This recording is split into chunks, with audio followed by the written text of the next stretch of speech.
Would you ever consider selling your business? We ask that question a lot on LinkedIn, mainly because we have clients that are looking to buy businesses under the Entrepreneur Program. The Entrepreneur Program quickly is basically someone with money who wants to immigrate to Canada, US, uses the Entrepreneur Program to basically create employment or create a promise to create employment and get to the front of the line in terms of immigration. So we have a lot of clients that are looking for established companies, not well-run companies, just established companies with credibility and employees that they can improve and hire more Canadians or more Americans.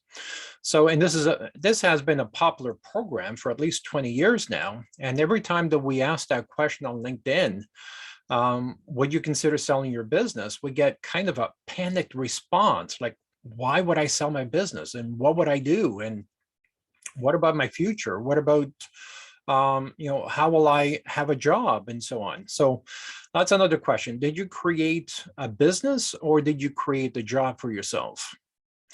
You should look at that, because if there's a panic in your voice or in your tone when you're responding by email, chances are you've created something that you're depending on.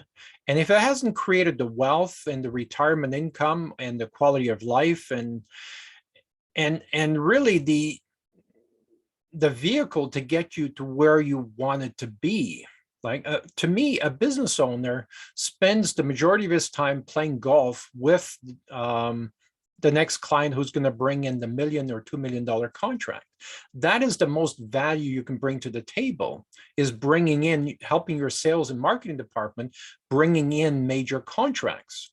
If you're involved in day-to-day operation of your business, then chances are it's not a well-run business and you should sell it, get $500,000, $1 million for it, whatever it's worth, and start 5 or 6 other companies, right? I know I'm getting another panicked response from you, but what do the dragons on Dragon's Den or Shark Tanks do?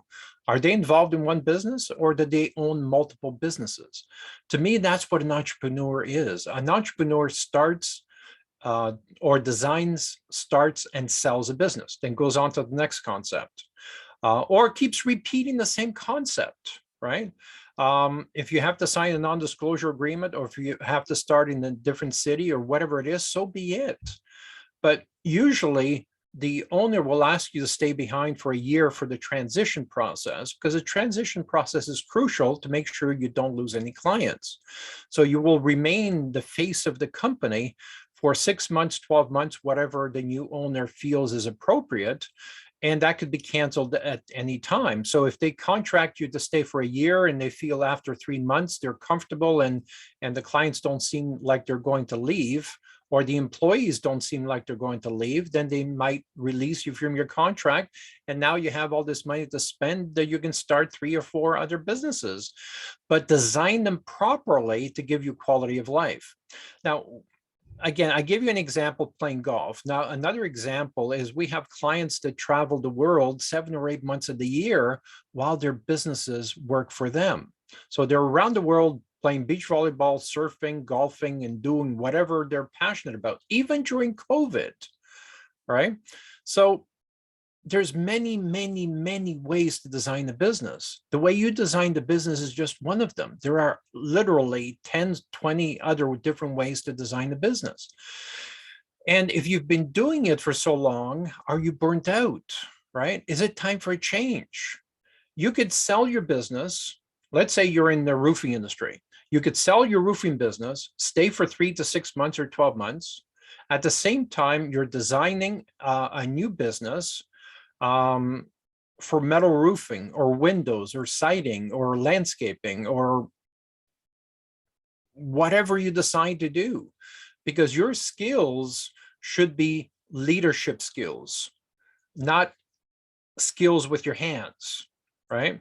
Because skills with your hands, you can hire people to do that, right? You can hire skilled carpenters, skilled electricians, skilled plumbers, skilled window installers, skilled, right?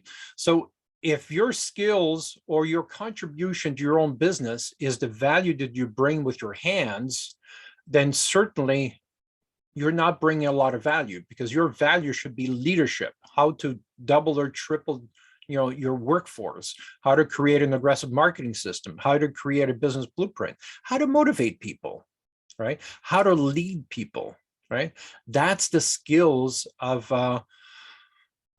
well-trained, well-designed CEO or business owner, right? Also, do you belong to a CEO club? Do you believe in continuous learning? Anyways, I'm a little off topic, but I love talking about business. But the question is, why are you so terrified about selling your business? To me, a business should have a lifespan.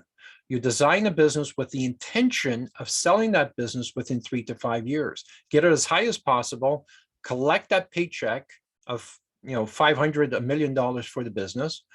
Take that money, start 3 or 4 other businesses, or start another one if you want to enjoy your golf and your travel and your boat or your race car or whatever your passions are, right? As an example, I see a lot of burnout, and burnout is not that easy to spot, but I've been doing this for 40 years. And one company we knew, hey, you've been doing this for over 26 years. I can smell the burnout on you, so it's time to sell the company. In the meantime, let's start designing 5 or 6 other companies, and let's use government grants to help you do that. There are government grants up to $750,000 per corporation to help you start businesses so you can create employment, right?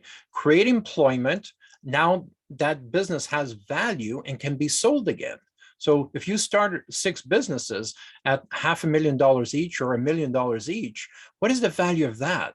Isn't that more valuable? Isn't that a better use of your time than working with these? I'd love to hear your questions, comments below. What is truly stopping you from selling your business? I would love to hear that, because that's a problem I've been trying to fix for 40 years. Let's talk again soon. Take care.